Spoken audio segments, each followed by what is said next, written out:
Uh, I was thinking about like, hey, if we make this a thing, what should we call it? And Yeah. I sent you the Yeah. idea of sustained curiosity, which I think is a cool name. Yeah. But then I was really thinking about it and I was thinking about our history and I was like, we should call it the Durrell experience. Probably not that. Do you remember Durrell? Of course, dude. Oh man. Girl. I was like such a Dur unique moment for you and me together. Durrell is a great character, He is a you great know. character. Man, I still every once in a while see the little bit of footage we have of in the Honolulu airport Yeah. and you walking around with those dumb teeth that you had with you and the hat. Uh, girl. Perfect. What else do you need to say? It's like you've arrived. That was the pinnacle of life for Lee Edward. Yeah. Yeah, it So doesn't get good. any better than that. But I was thinking, I'm like, hey, catchy podcast name, The Durrell Experience, right? Like Well, I mean, it could be our names stage name. na- names matter. Um, but then whatever you end up making over time takes on its own characteristics and it defines the name eventually. Yeah. But the Dural experience would be a harder one to ever rebrand because it's like as soon as you're in on that, then you're like, well, We're locked in. there's only so much you can do at that point. It's like naming your kid Sinbad. It's like, you've got basically one choice in life, which is to be a pirate Or a comedian. or a comedian. Yeah. So, which one is harder to make it in? It's debatable. They feel like related vocations, honestly. Yeah, So yeah. Yeah, man. that's cool. Yeah. Some I was thinking about some of our history. I'm like, we've got some fun moments for sure. That yes, that and like face melting breakdowns Yes. in rock and roll, Right. Yeah. Back when back when we were rock stars. Well, you still are, so No, I'm not. I'm a worship leader. It's definitely until not. you get We until are you get not on the rock stars. drums. Until you get on the drums, then I've lost so much of it, man. uh, Yeah. I I get it back pretty quick. Like every once in a while when I've got my kit set up, I'll throw on one of our old tracks and I can get about 80% of the way there. I'm like, if I probably practiced, I could probably get pretty close again pretty quick. yeah. But Dude, you had some serious chops on even just the recordings. You're like listen to that and like it's mainly just the speed at which you were like playing, even like single stroke rolls and things like that was amazing. It was amazing. Um, appreciate it. Actually, I played bass at Calvary the other day for the men's Yeah, you conference. said you were going to do that. Yeah, it was like the first time in 6 years I'd played there. Nice. So it was cool. That's great, man. Yeah. Was it enjoyable? Yeah, it was. Yeah. I mean, it Good was, pause there. well, I was thinking about it and there's like a degree of stress that's involved because it's, like um you're kind of playing music with some of the people I've like never met before even. And Oh, wow. we had like 12 songs that we were trying to like learn and rehearse in like a single practice, Oh, yeah, that's rough. you know? And so it's kind of, Do they, but uh, then they cut like half of the songs due to time in the right. moment. Yep, yep, yep. So Worth it. it's All I that mean practice was worth it. I'm like totally expecting that, you Yeah, know. yeah. So I think other people weren't as were kind Oh, of really? more like dude, can you guys just like not have us put so much time into like learning all these songs if you're just gonna cut them? And Right. I get it, but I'm like, you just got to manage your expectations, man. Totally. Totally. Yeah. But I'm also at with this particular group, I was also like 12 years older than everybody else. Yeah. And so, you know, Yeah. there's you just have a different perspective, I guess. Yeah. Probably an experience level too, I would imagine. Yeah. So, yeah, it's interesting. So we practice on like Thursday nights uh, most weeks, Hmm. but like this week, sometimes it was just a heavy week, and so we ended up not. Um, but I've gotten into the rhythm of if we're not going to practice Thursday night, I record me on the acoustic, and I basically give like what I want. So, okay, we're going to start with this, drums and bass come in here, keys to come in here, da da da. And then I go through it in base, like generally, 85% of what the order will probably be on Sunday. Hmm. And then they can practice with it for a few days before Sunday. Um, so I think that that's really served our crew quite a bit. I've really come to this point of going like, I think when there's going to be times that I do stuff with other people, like if I'm the lead, right? Like if I'm leading the songs, then just that sense of consideration, because there's such a contextual background as the leader in my brain, what I'm wanting, what I'm hearing, all those things. And if your people can have even like a day or two ahead of time, instead of trying to go like in the moment at practice here, like, okay, I want you to come in here and I want you to come in here and I want this to be Yeah. this. Yeah. Just to give them like listen through it a couple of times so they come in and they're actually getting to practice their parts then rather than learning an arrangement then, right? Exactly. Yeah. So like but I mean I've been doing this for over 15 years of leading worship now. And so um that kind of if I were to tell a younger worship leader with the technology we have right now, like one of the best things you can do for your teams Yeah. is to do that kind of regular um, service to them. Yeah. Hmm. So it helps you kind of come to a point of clarity. Now, there are things where you want to be collaborative and allow other people to have a say in some things, but it also depends on the team you're working with. A lot of Yeah. Well, and especially if you're not if you don't have a practice, then you really need somebody to say, here's exactly what we're going to do and take right, the guesswork out of it and right, remove the anxiety from that piece. yeah, yeah, yeah, and at least some kind of general sense of it. Like here's, you know, we're doing uh, "Build My Life" this weekend. It's a Yeah. good song, right? Love that song. But you can do that song dynamically pretty in a very way, right? Like Yeah. you can do that real quiet, real contemplative, real reflective. You can also do it very like declarative, right? Hmm. And more like an upper dynamic. And so Hmm. even just giving your people a feel for um, your vision as the leader and how like I interact with our lead pastor to know like, hey, what's the sermon going to be about? What's kind of the main point?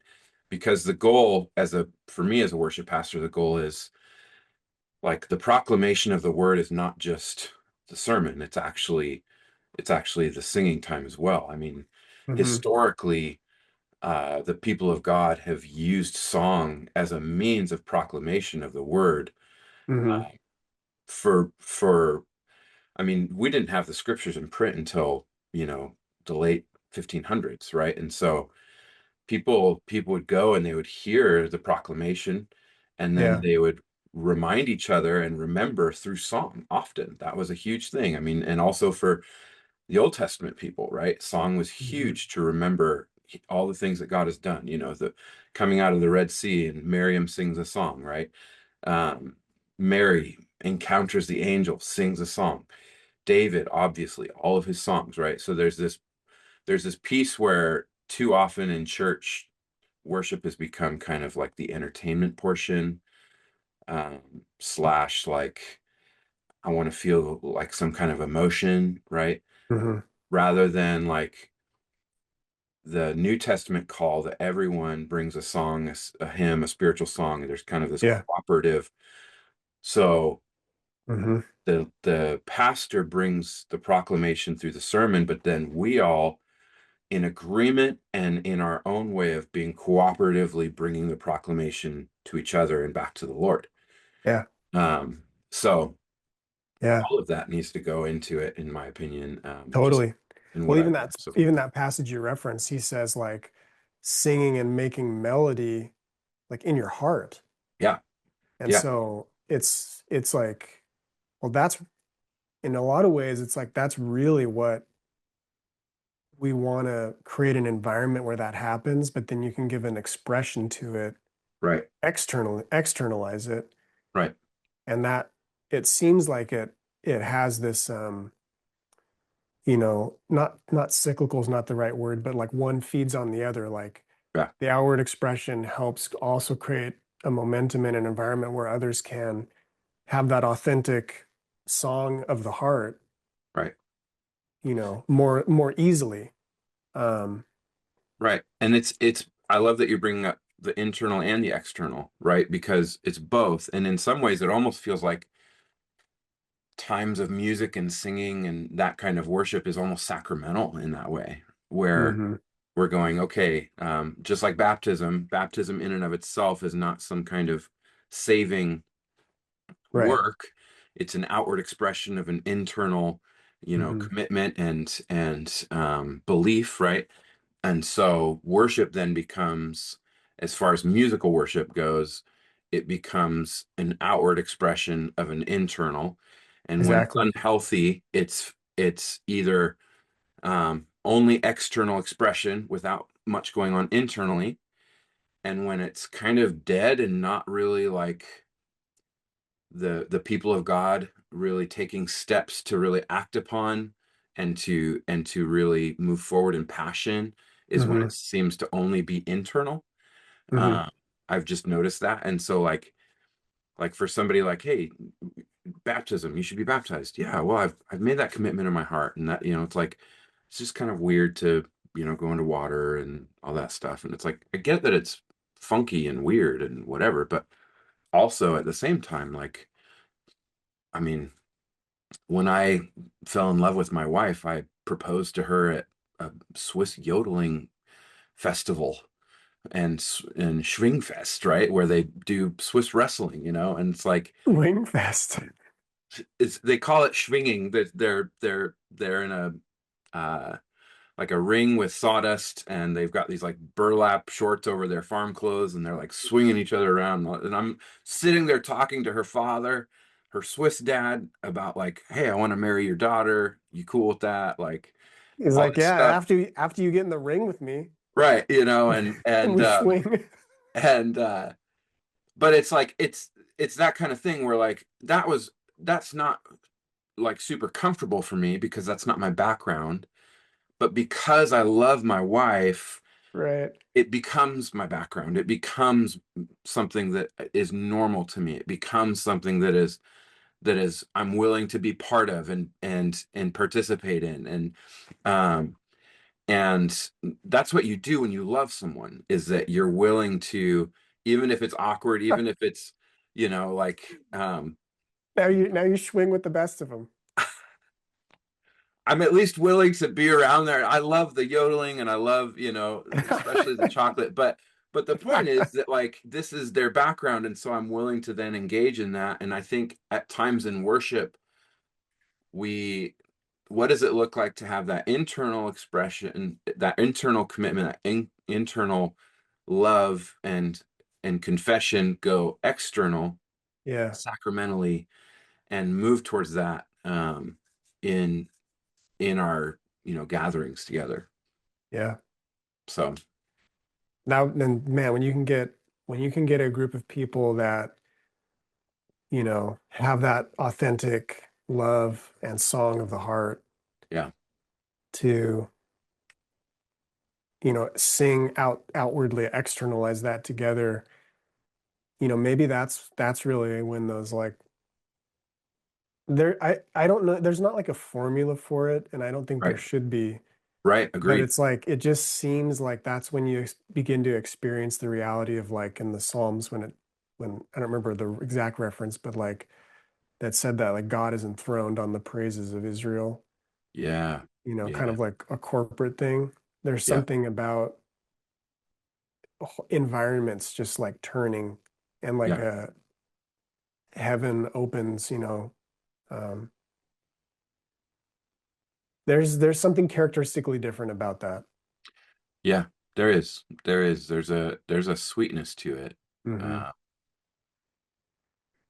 kind of the imparting of that hesed, right? That loving Hmm. kindness that you experience. And it, the psalm also about, how good and pleasing it is when brothers dwell together in unity, right? There the Yeah. commanded blessing of the Lord is, right?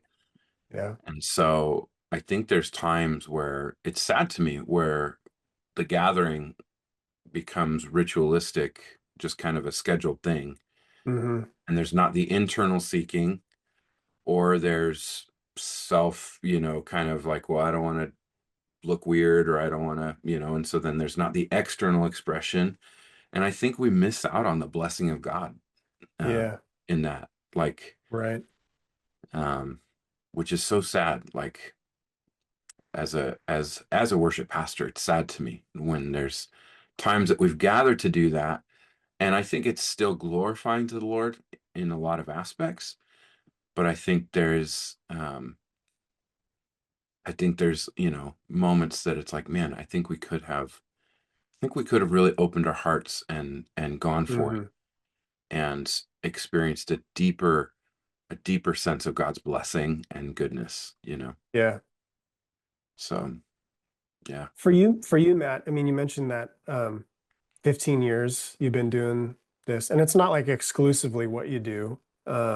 You've actually had a lot of kind of ministry related jobs since you were like 18. a teenager, even like I pre was like June will be 20 years since I started vocational ministry.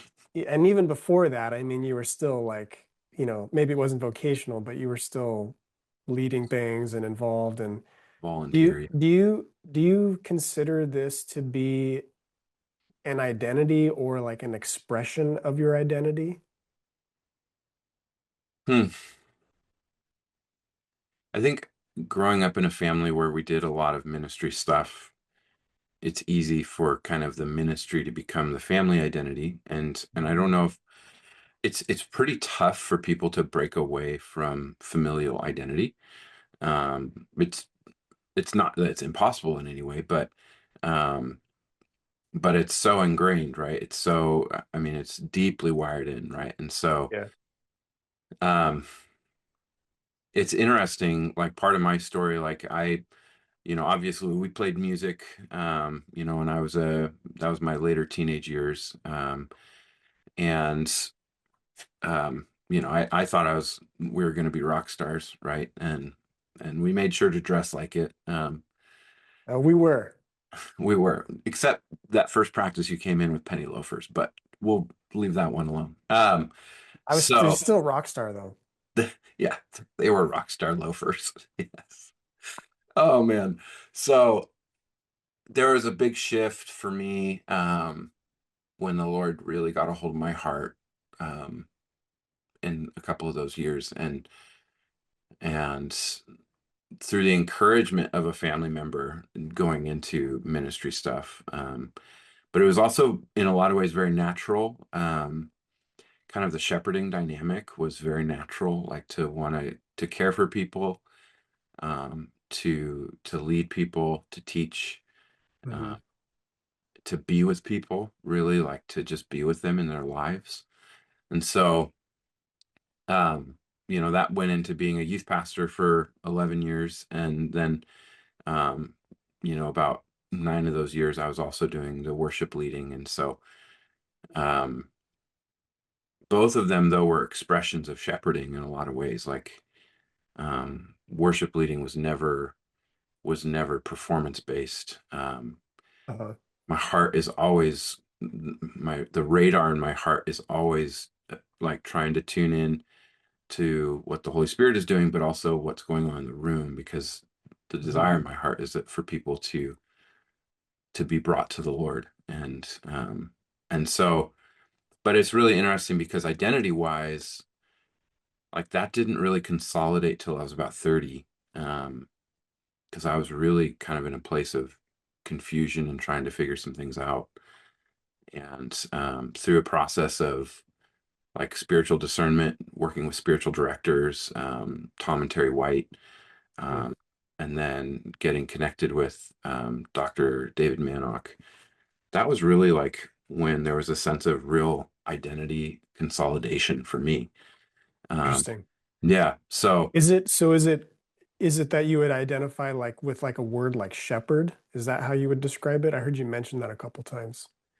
yeah, I would say like I had one of our elders at Southside, um, his name was Matt.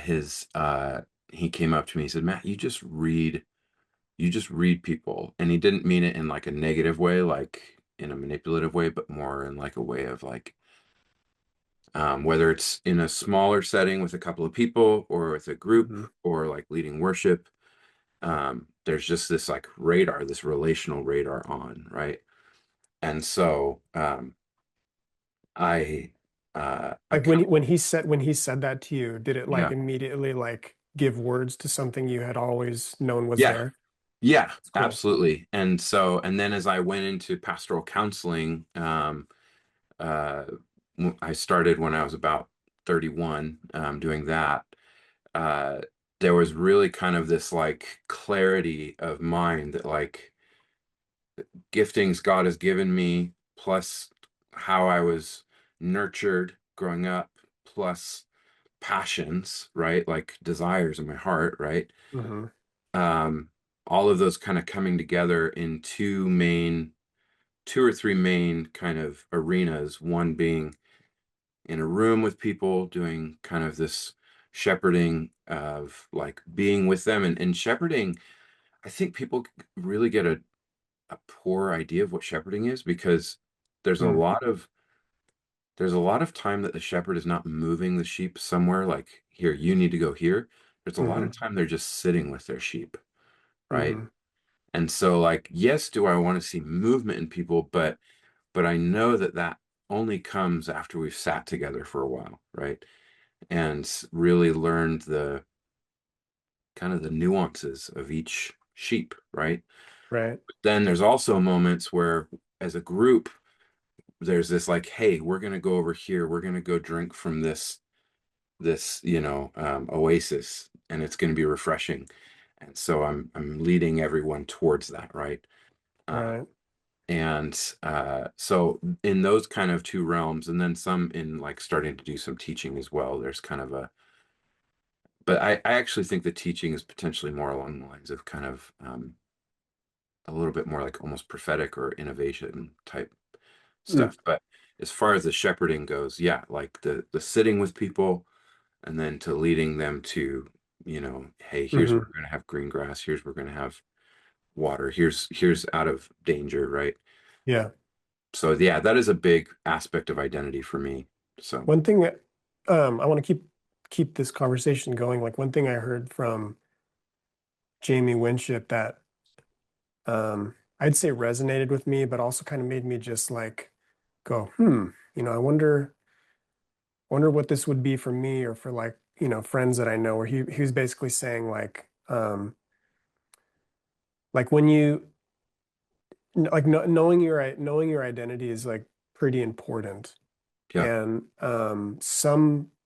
And it could help really guide you in terms of vocation, like what you choose to do with your life's energy and work. yeah, And he said that there's there's like a range of vocations, if you will, that will allow your identity to thrive. Mm, And there's other vocations that will just kill your identity. It will suffocate trying to right. do that. Yeah. Trying to essentially try to be and do something that you are not. Right. Um, but what's interesting in that is it imply I'm taking this by implication, but it would say your vocation is not your identity, but your vocation can be a vehicle through which your identity can bring blessing and breakthrough and Yeah. transformation and innovation Yeah. and energy. Yeah. It's a vehicle through which that identity can really, like Jamie says, like thrive. But it's not your identity. And Right. there's a lot that's there. I think sometimes we try to get identity from our vocation. Right. That that can be pretty dangerous because now I'm trying to extract something, maybe from Well, and others then, or from my job. right. But Right. but what I was wondering with that is, do you feel like what you're doing with like worship lead, like there's been a progression of different kinds of ministry jobs you've done, Yeah. and then also now you're like a licensed counselor, um, Just, I'm a certified pastoral counselor. So certified pastoral counselor. So I mean that's new. It's still ministry related, but totally. it's not like a church job, Right. it's different. Yep. Um, do you feel like that's been true for you, like these vocation, transitions and steps you've gone through has been allowing your identity to thrive, or have you ever experienced on the opposite where you've tried to do something and it was like you could see like this is kind of my identity is like suffocating trying to do this. Totally. Yeah. The last few years at Southside, my role was really, I was still doing worship, but um, that was, maybe 10 to 15% of my role. My role was very much like operations and administration. And and I really came to learn that just because you can do something doesn't mean you should do something. Right? Like just because I Yeah. have the ability, like Hmm. ability is not the same thing as like passion, right? And Or calling. gifting. Yeah. Yeah. Like um, and so I think a lot of people go, well, I'm able to do this, so therefore this must be what I'm called to do. And I came to a point where the Lord very much lovingly kind of arrested me in a way, bringing Matthew 11:28, come to me, all you who are weary and Mm. heavily burdened, and I'll give you rest, and take my yoke upon you. And I Hmm. came to realize, because I was doing tons of ministry work, right? And yet, like, my burden was unreal. Like, Right. it was so life-taking, right? It was not there was I was and it was helping lots of people. It was very Hmm. helpful. Like, and there's a part of that where when you derive your identity from your vocation, you can feel good about yourself because you're Mm. doing a good job and you're helping people, and so therefore, oh, this must be it. But yet, like at the same time, your soul is just struggling, right? Yeah. Right. And so really felt the Lord challenge me to go like, well, if you are weary and heavy laden, that's not the yoke I've given you then. So whose yoke is it? And Hmm. it's totally possible to be in ministry positions and not be walking out the yoke, that the burden that God has given, which Yeah. actually is really scary, because then you're like, wait, I'm supposed to be doing God's work. Whose work am I actually doing here? Hmm. Um, and so there was a real like season of surrender of like, okay, this is in order for me to really honor the Lord, I need to spend time waiting and resting and figuring out what his yoke is. And I think a lot of people hear that verse and they immediately go, come to me, all you who are weary and heavy laden, I'll give you rest. Oh, okay, so I'm not going to work anymore. Uh, but the truth is that he says, take my yoke, which the fact Yeah. that he's saying my yoke, in those days, they would yoke up two oxen, Yeah. and they would always yoke up an older, stronger with a younger, weaker. Hmm. And so the fact that he's saying my yoke means that he's saying, I'll be the older, stronger, and I'll lead, but I want you to also partner with me and go Right. with this, right? Yeah. And so um, if we get to the point where we're feeling like, gosh, we are the ones that are taking the bigger brunt of it and it's exhausting us, and we're trying to kind of drag God along to like bless this work I'm doing, right? Hmm. Like that that might mean that we found our identity in the vocation, in the role, Yeah. rather than we've let God bestow, hey, this is who I made you to be, and walk with me and partner with me in this, Right. right? And so, I mean, similarly for you, like you've done ministry jobs, but then you also have now worked in the financial sector for a while. And so for Hmm. you, what has been kind of the identity piece for you making that transition? You know, um I didn't think a lot about my identity until after I had kind of left working with Real Life, the college ministry at Calvary. Mm, Um, I think at that time what I had was trying to discern like where might God be leading me, and yeah, looking for clues. And so, I would, read like in the scriptures and going deep and cultivating a life of prayer and trying to ask God, questions and looking for answers. Like he's going to respond to me. yeah, um, Other trusted ministry leaders, like what did they see? What did they sense? Did they have some wisdom or even just prophetic direction for me? A lot of that kind of stuff.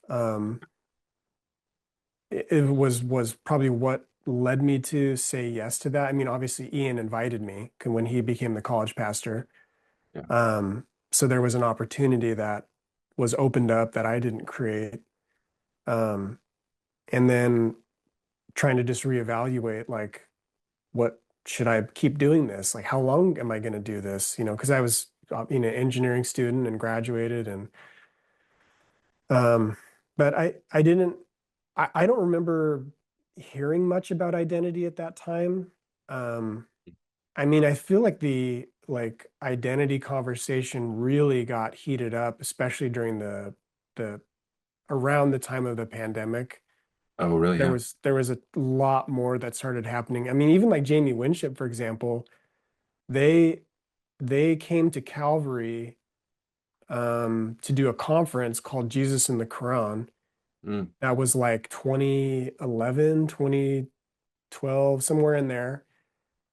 But the whole like identity exchange, I don't remember him talking much about identity at that time. He may have mentioned it, but so it's just interesting to see, like, around the time of the pandemic when the the sort of conversation out in the culture at large yeah, started getting really turned on to this idea of identity. What do you identify as? right.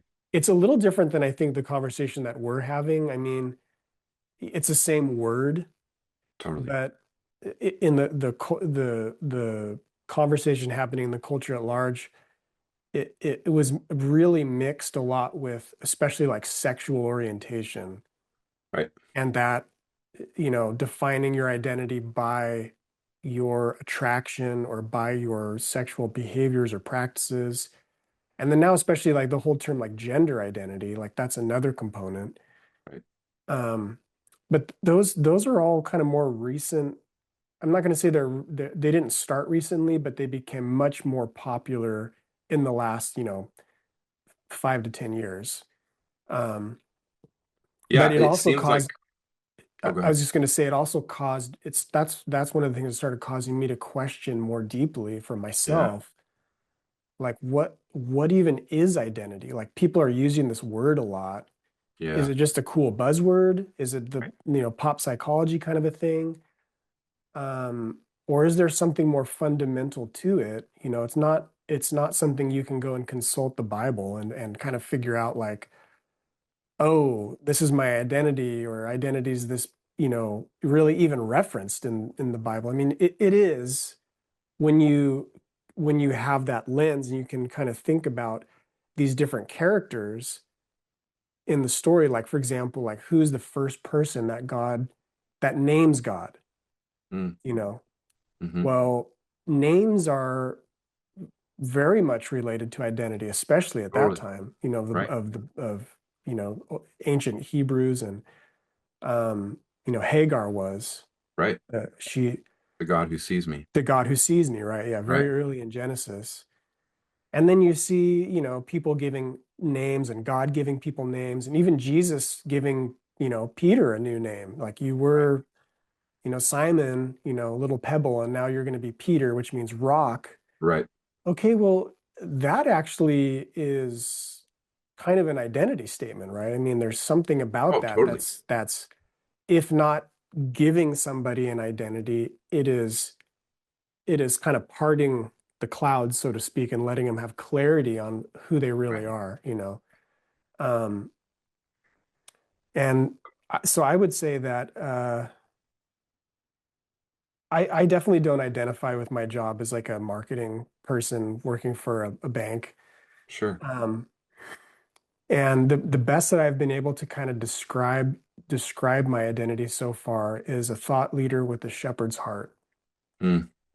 Yeah, I love that. And um, I would say that my I've been able to have some success in, I worked for the Oregon State Credit Union. I work for Banner Bank now. And I've been able to have some success, not because I'm a great marketing guy, but honestly, it's the thought leader piece. Yeah. It's the natural curiosity and asking questions. And just my whole life, I've always been asking questions of why, not like a victim, like why me, but like, Sure. how do things fit together? Like, why do people make the kinds of choices they do? Like, why did that person just react in anger? And Right. just always wondering, like, what's underneath all of this? Like, what's driving those things? What Yeah. what are people trying to accomplish Right. by doing what they're doing? Or, what motivates people to do hard things and to sustain a life of excellence? Right. And just trying to understand those because I want to have a life of sustained excellence. Yeah. I've seen that that's actually pretty unlikely, Sure. but there are people that do it. What's going on there? How do I understand that? It's kind of like Tony Robbins says, like success leaves clues.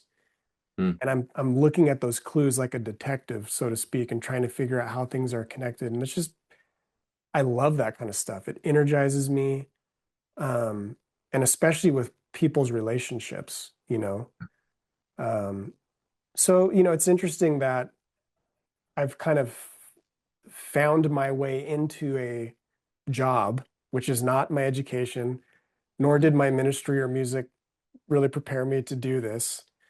It was a pretty bumpy transition, to be honest. But anyway, Mm. a lot of it was really just more um, life stage, probably. The reason that I transitioned was like, I need to figure out how to make a living. Like Totally. I'm living on support. I'm not doing particularly well at raising support. It's Sure. pretty challenging for me to go out and ask people for money. Yeah. That's I think it's probably hard for anybody, but Sure. um, I'd been married for 3 years. Natalie, was pregnant, and it was kind of like I have been holding on to trying to wait on God's timing and if he wanted me to keep doing this. And then eventually it just became clear enough without having any kind of real like, Hmm. God spoke from heaven moment. Um, it was time to move on, to do something Sure. else. And I didn't know what. So it was just like, hey, I'm feeling like this is the end of the road for me working with real life. And I need to figure out how to, you know, uh, earn a living to support a family Hmm. and just real practical things like that was the what pushed me forward, if you will. Yeah. Yeah. And so it was good. I mean, I didn't I don't come from a family of like great stability or a great name or like wealth or anything. And it's good for me to learn how to do that and how to be a steward of resources and I mean, just think about money and how to have a budget and create a financial plan for yourself and for your family and all of that. I was learning in real time and just, trying different stuff and but anyway, so I mean, I can see the wisdom of what Jamie's statement there because it's like I am doing a job that it's not like everything I ever would I never it's not a dream. Like I didn't dream of doing this, but Sure. I can see how wow, actually my identity, what I just mentioned to you about being a thought leader at least, Yeah. it does definitely give you an edge Mm. because it there's a lot of chance for me to practice like coming up with new ideas and innovating and looking at connections between like, well, what might motivate this audience to choose us and particularly this product Right. and keep it and put money into this account or take out this kind of a loan product or whatever. That's a good choice for them. Um, there's a lot of room for that. And so that allows the identity to really thrive. Now, if I was like a banker, in a branch, Hmm. or if I was, an operations person, or if I was in IT, Right. it would be probably harder for me to sustain that job. And there was a chance, I was so hungry for a promotion, like at the credit union. There Yeah. was a role open in IT, and it was like two pay grades above where I was at. And I was just like, that would really help me out. Sure. Yeah. I'm trying to get a house and, Right. Yep. and I applied for it. And, I had developed a relationship with like the chief technology officer and, he interviewed me and I could tell it was like if I wanted the job, they were going to give it to me. Mm. And I met with my leader, Steven, and because, long story short, I didn't get a chance to connect with him before the leader of the other department came and said, "Hey, your employee just like applied for a job." And I was like, I was trying to, anyways, it didn't work out. And I was trying to get to him. I'm like, sorry, I couldn't connect with you first. And it was kind of a whim. I just applied for this thing. It was closing. And I was like, I'm just going to go for it. And he was Yeah. like, is that something you really want to do? And I was like, I'm kind of figuring that out. I'm not entirely sure. And he's like, I would just tell you that just keep doing good work and the money will come. Mm. Don't worry so much about the money. It will come. And I was like, I felt like there was wisdom in what he said. And Yeah. because I was like, but again, I wasn't thinking identity. I was just like thinking money, um, because I'm concerned about my family. Totally. And anyway, so I called up, the leader and I was like, I thought about this some more and I just think that I should stay in marketing. So I'm Mm. just going to withdraw my application and then Steven's words definitely came true. I mean, like a year or so later, I got this opportunity at Banner Bank and it was like doubled my salary, Wow. So cool. which dude is just a huge blessing. And um, so That's so good, man. I know. So anyway, yeah, I mean, I think that I do think that we should really think deeply about identity and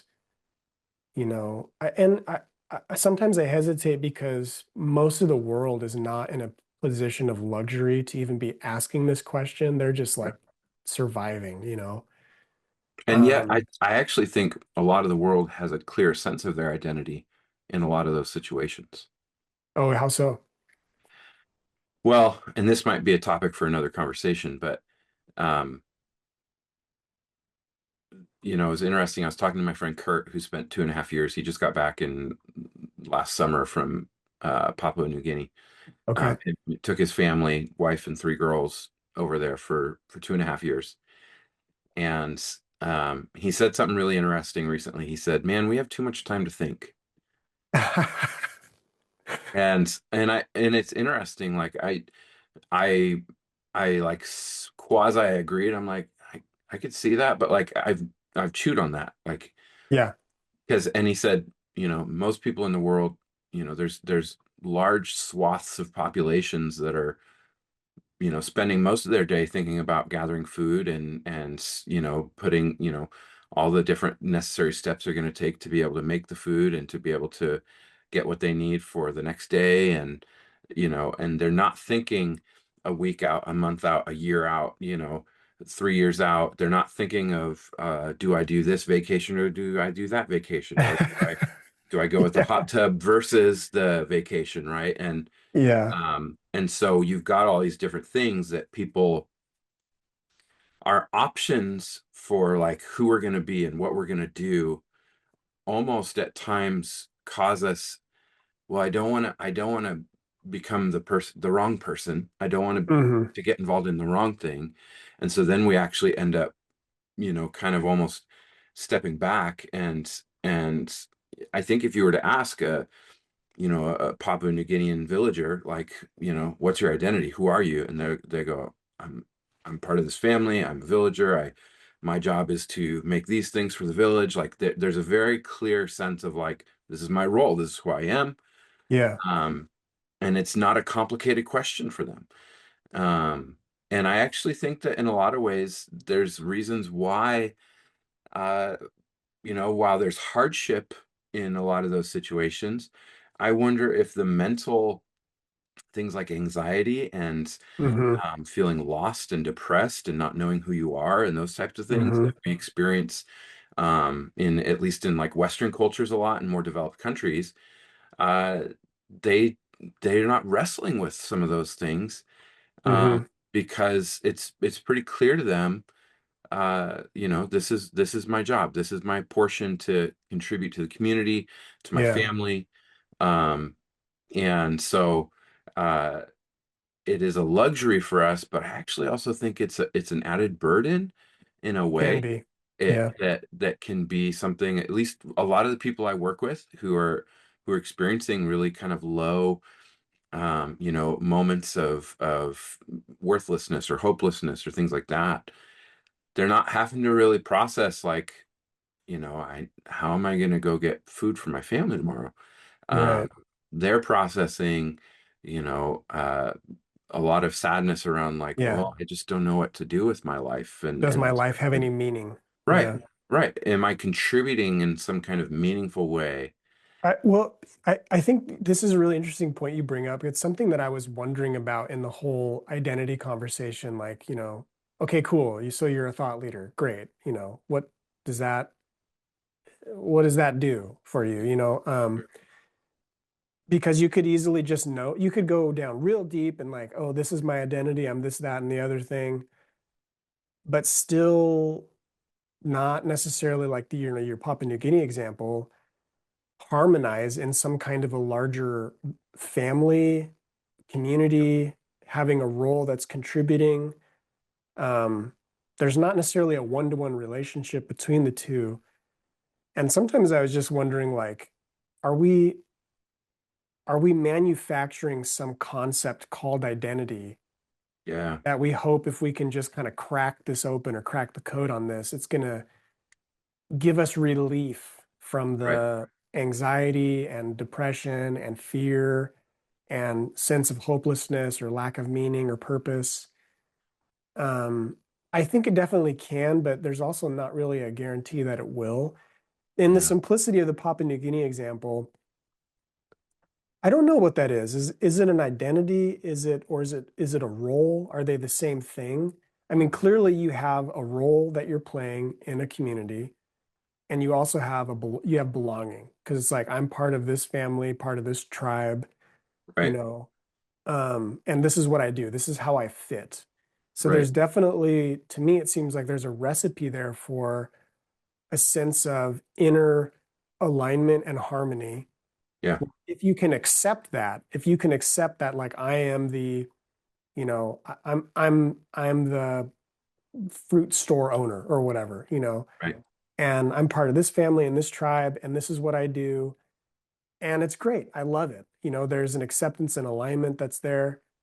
That seems like a pretty, like, you're set up to have a thriving life in some ways. Yeah, Um, but, like you said, like maybe they've never thought about what is my identity or tried to even answer that question or come up with some kind of a description like I gave you, like a thought leader with a shepherd's heart.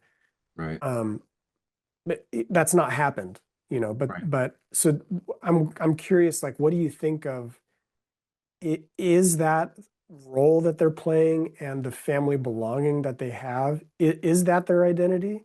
Or is there more to identity than just those two things? Yeah. And I think, I mean, that's to me, that's a very nuanced conversation, right? Like, Hmm. and some of the things that we talked about, I think it would be good to revisit because I think that we experience in what you were talking about with the last 5, 10 years, I would almost call it like an identity vacuum that we've been Mm. in. And so, uh, but the deeper question of, um, what does it look like to is identity individual or is identity communal? Right? Hmm. Is Or identity both. right? Right. Some mixture of both. The question of do I matter seems to usually intersect with the question of do I belong? Yeah. Um, and uh, so a role, it's an interesting thing because within the premise of the idea of a role is both individual and communal. Um, you have both of them intertwined in the sense that uh, this is the part you play, but the part you play is necessary to the greater whole. Yeah. And so I think it would be hard to even differentiate a ton between role and identity. Now, I'm not necessarily saying role is all of identity, but I think it's probably one key ingredient, Yeah. as well as with a number of other things, at least in my experience with people and what I've seen. So, but it'd be interesting to really talk about kind of the some of the historical movement that has created these moments of identity vacuum almost. Mm. Because I think we've also seen it in the corporate world over the last, probably specifically 30 years, where the rise of things like Myers-Briggs, DISC assessment, those types of things, there's such a premium put on if we can help you understand who you are better, then you're going to be in the right role and you're going to be more fulfilled and you're going to bring greater value to our organization or our company. Hmm. And which I think is brilliant. I think that's really good in a lot of ways, but I think that's also been a catalyst as that has been kind of uh, promoted and elevated in the corporate world. I think some of the trickle down or the bleed down from that has contributed to the big questions that people have asked over the last 5 to 10 years. Mm. Where uh, is it good enough to just know that like my role at work is this, Yeah. and people longing for something deeper than that?